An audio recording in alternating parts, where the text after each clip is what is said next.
Hey up, Woodlanders. How's things your way? Oh, so let's go this way.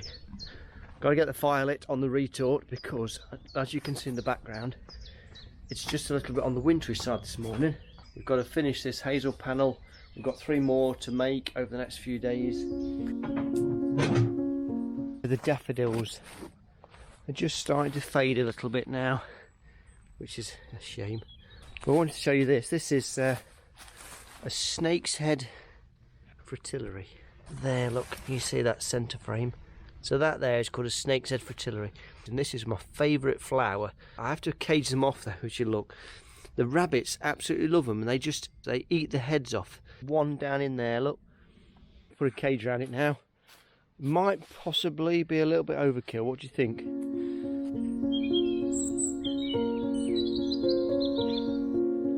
The price of boxes is interesting just lately. So them boxes I just took in, we do 12 inch by 9 inch by 9 inch single wall cardboard boxes because we found that they were cheaper than using charcoal bags. In 2 years of doing boxes, we've gone from 26 pence a box to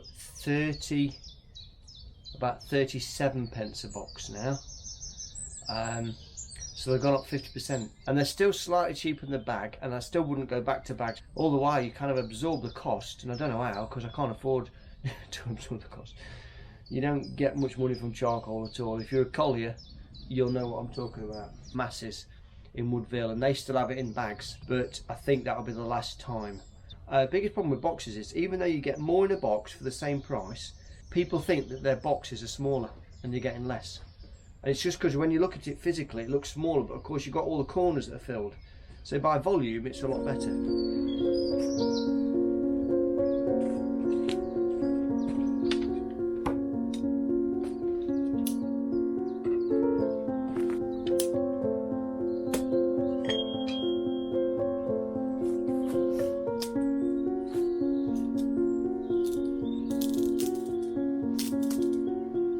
I don't know about you, but I love the sound of the splitting noise. People these days call it mindfulness, don't they? That thing that you do that sort of makes your tongue stick out in deep concentration. I can end up doing that. A lot of things. It can be drawing. Karen does pyrography. Yeah, that helps her to concentrate on other things, and that's what this does for me. So I can be ear splitting. Charcoal burners going in the background. Got the bird song, apart from the crows, that's not very nice. You can probably hear the birds. I'm sort of concentrating on the splitting, but to the point where now I can actually think about other things, so plans and goals and people and dreams and those sort of things. I wondered, what is it that you do that makes your tongue stick out? Apart from being rude to others, what is it that gets you in such a deep level of concentration that you don't even realise that your tongue's sticking out in that level of, should we call it mindfulness? I remember at school, at junior school, there's this girl called Fleur. If people know me, they might know Fleur if we went to Overseal School about 100 years ago when I was there. And it was funny because she would draw away at the table and she would sing, and honestly she didn't even know she was doing it, but the noise sounded like something that sounded like Kate Bush, but with almost like a cat that's been strangled. It was such a weird noise, and honestly, I mean, we used to take Mickey out of her really, but that was what she used to do anyway. She was in such deep concentration with this drawing she'd do that she'd sing. Anyway, yes, by all means comment if you want to have a chat below. What is it that gets you into that zone of deep concentration? That'd be interesting. 1 down and 3 to go.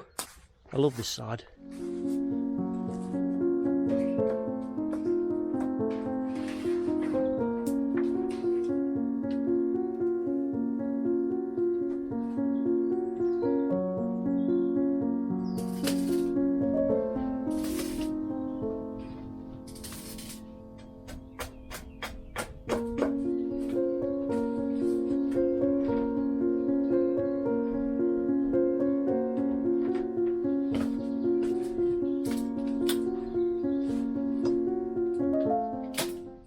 you'll see that, is what I call the wind.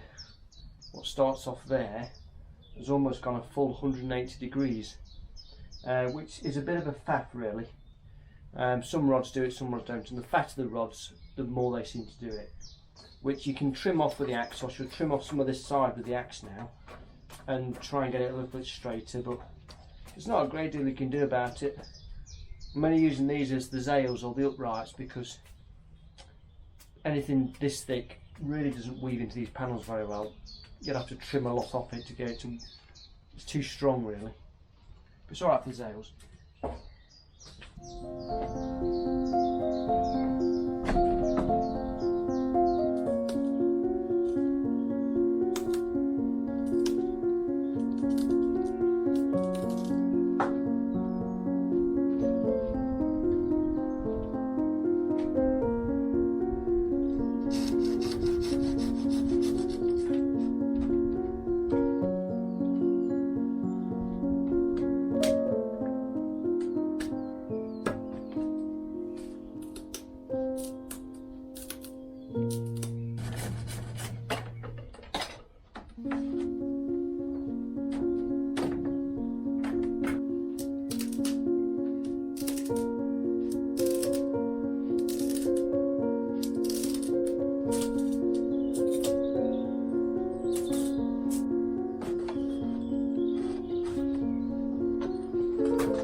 Not quite finished this one. Come back tomorrow, finish that one, and hopefully get another one of these blank ones started. Absolutely stunning day again. Started off a bit foggy this morning, but it's finished on a bit of a high note. Morning. We're back in Rosseston this morning. I think we're going to have a go at doing some wood chip. Jeff at Rosseston has got a little wood chipper, and we're going to have a bit of an experiment to see how long it takes to fill my trailer with wood chip, with a view to, if we can sell a bit, we'll sell a bit.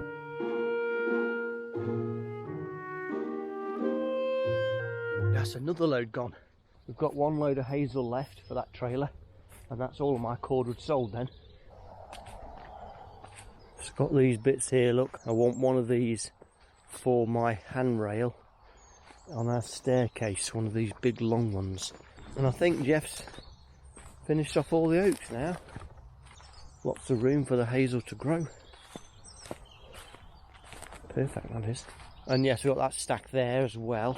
And yeah, looks like all the oak's been extracted. Amazing. Looking good, that. Now we've got some light and some room for the hazel to breathe. We might even get some of the oaks, might re-coppice as well if there's enough light. But we're concentrating on the hazel. Some have mentioned about how much light I've created and how many oaks we've had out can cause problems with squirrels. They seem to suddenly concentrate on the oaks that you've got left and basically strip and destroy the rest of your oaks. Now, there's always squirrels about. I don't think there's a particular problem in this woodland. Squirrel management is a sensitive issue, but one that we have to address, which is a real shame. It's not the squirrel's fault. That's humans messing about again with nature. But grey squirrels are a threat to any kind of woodland, really. It's not about eradication of squirrel, it's just about keeping the numbers down so that they don't cause just complete devastation to a woodland. In this woodland it's not too bad, so I'm not too worried about this woodland. That's what I'm getting back to, is the amount of oaks we've had out and the amount of oaks that left. I'm pretty sure we'll be okay. What squirrels do, they just nibble at all the bark, but they'll strip it right back. They'll go all the way around the tree and strip it off. And what happens then is you get what's called widow makers. So if it's high in the canopy like up there, and they do it, and they ring bark it, they call it. So they take the bark off all the way around in a ring. The top of the tree then dies, and in the storms or any kind of breeze, eventually the top dies and snaps off. And like I say, widow makers is, well, I don't really have much explanation of that. Well, there's still some ugly oaks in here really, but it will give chance for these oaks to put on some volume. Right, that's a bit of a guided tour this morning. It's jolly fun. So Karen popped up this morning, got the retort going. Only we had his dinner. Karen went because we thought it was gassing, which it was. It had been for about half an hour, and then it just went out. And I don't know why. I'm just trying to get it back up and running again, which is a bit frustrating. So I'm meant to be making panels. Normally it runs on gas for about, let me think, hour and a half maybe, hour and 3/4 sometimes. And this ran for about 40 minutes. So it's definitely what it's, so some people call it a false retort. Well, you get those for about 10 minutes normally. And then there's that much moisture in the gases, it just goes out again. But this is different, it's just as if, I don't know, almost if the pipe had blocked up, it just seemed to stop. I think it's just started gassing again. But it's not raging out. I can leave you in charge of that for a minute.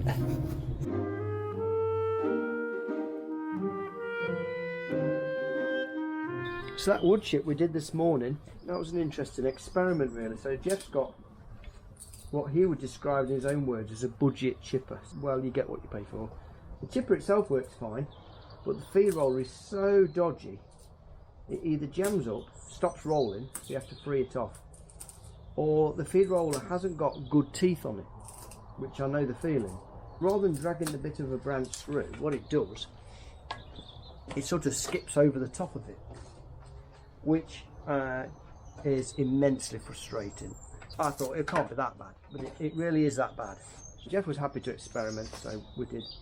So it took us the best part of an hour and 3/4 to chip 1.5 cubic meters. It's not really a two-man machine unless some modification can be done to the feed roller. Basic costs of that: a man and a tractor with a machine on the back. You're looking at an absolute minimum £25 an hour. Nearly 50 quid's worth just for a man and his tractor. And then there was my time as well, which, let's say it was just an hour, so you've got another person's labour on as well, so that's probably another 15 quid. So you're up to about £70 for a trailer full of wood chip. And the average price for a cubic metre of wood chip is about 50 quid. On a good day, you're only going to get about £80 for a trailer full. I don't even think you can recover your costs. I thought wood chip would be a nice little option as to get horticultural style wood chip, or pathways or playgrounds and that sort of thing. And it's just another thing to do with the brash, but I honestly don't think it can work. That's the wood chip. So it's come out really nice, quite fine. So thanks, Jeff. Great job there. I know you got a bit frustrated with your machine this morning. That's another day done. We've managed to get 3 panels of the 4-panel order finished. The charcoal burner was a success in the end. Well, at least I hope so. Till I open it, I don't really know.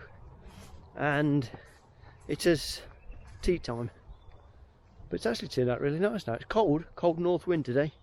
I don't know where you want a weather report, but it's chilly. Just put the retort away. You wait there a sec while I do that. And there we go, all done. Morning. I've just got back from loading up the last load of cordwood, which is good. That's nice. That's all gone. Next, I'm off to Clifton Campville to do a garden job that I've done before. There's a nice spot of hedge cutting there. I can honestly say my hedge cut this afternoon will not be looking like that. That's insane. I hope that's what they wanted.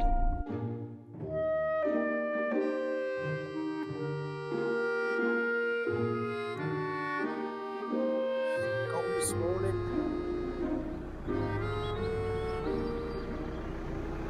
Morning. Boys, absolutely freezing this morning. We had a bit of snow overnight, proper good icy frost. Anyway, I've chosen today because it's the last bit of chainsaw work or felling work I've got to do this winter. So I do 1 day a year for him, just cut a bit of hazel out. It's one of them days I don't really need any material out for today, but I suppose if there's some weaving rods I could get them out, but it's made and cut coppice, planted about 22 years ago, never actually been cut, so he just wants to start the cycle off. That gateway is a long story. Somebody bought the land when I did at the same time. They wanted to turn all this into a caravan site, thought they could just do what they like, so all of this here did have all trees in it, this little abandoned strip, and they went round with a JCB and basically ripped hell out of everything. Made a right mess. Of course, everyone was like, what's going on, and he says, I can do what I want, which he did. And council got involved. They said stop. They put a temporary tree preservation order on the whole site, so the whole woodland had a TPO on it, which meant he couldn't do anything. He still did, but he shouldn't have done. He built that brick entranceway, he had no planning permission for that. They told him he got to demolish it and he didn't. Then his application was denied because the road leading up to the entranceway was too narrow. And thankfully he decided to sell it. Right, this is the little coop on the end of the spinney here. We'll get this done here first. If there's any firewood out of it, the landowner will just take the firewood because he sells firewood. That's this little corner done. I've got a couple of beam poles there, a couple of weaving rods to sort there, and then this is firewood for the landowner, and the next bit is down there.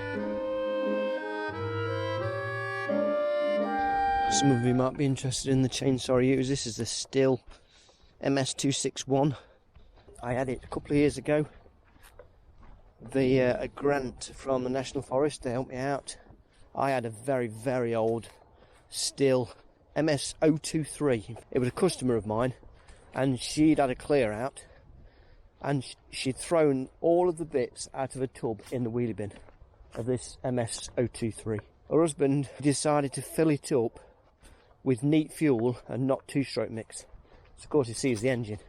I bought a second-hand barrel and piston, and that chainsaw lasted me, I reckon, 12 or 13 years. So of course I was getting to the stage where I could really done with a new chainsaw, and this one I've got, the 261, is a proper forestry saw. It's an absolute brute. I love it. And people were saying you should go for the Husqvarna, the 550, and I've had a go with one of them, and they are a really nice saw. They're a great saws if you use them all the time, but I'd always had Stihl. I've been really happy with it. I think my upgrade is going to be a narrow kerf bar and chain. This has got a full-on chisel chain, and I don't like it. I get far more kickback with a chisel chain than I ever did with a semi-chisel, I think they are. So my upgrade is going to be a semi-chisel chain with a narrow kerf bar, but I'm really happy with it. It's a really nice saw. Anyway, I'll stop ranting about chainsaws and we'll crack on and get this bottom section done. So that's a few I've got left to do next year, all being well. I'm ready for my tea. It's now Friday, and you know what Friday is? Friday's takeaway night. If you've not realised that already, you perhaps don't watch my videos long enough. Today I want to try and get this complete, is to sand all of this down, and on this wall here, and at the bottoms, sand all the filler down, so I can get this wall repainted. That will mean this bedroom's finished. I can get the tiles up off the floor, and all I've got to do then is osmo the oak then, which won't take too long. I might get that done today if I can. Well, this is certainly not the restoration couple, but I see that as an overall result. So you can see that without shining the window. One done, all painted and finished.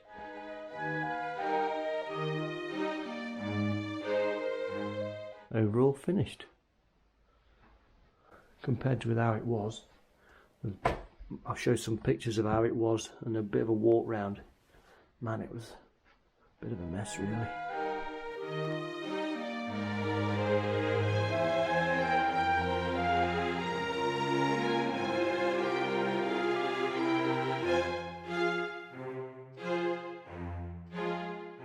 Thanks for watching this week. It's been a joy to have you along. If you're able to, try and get out into some woodland this week. See you in the next one.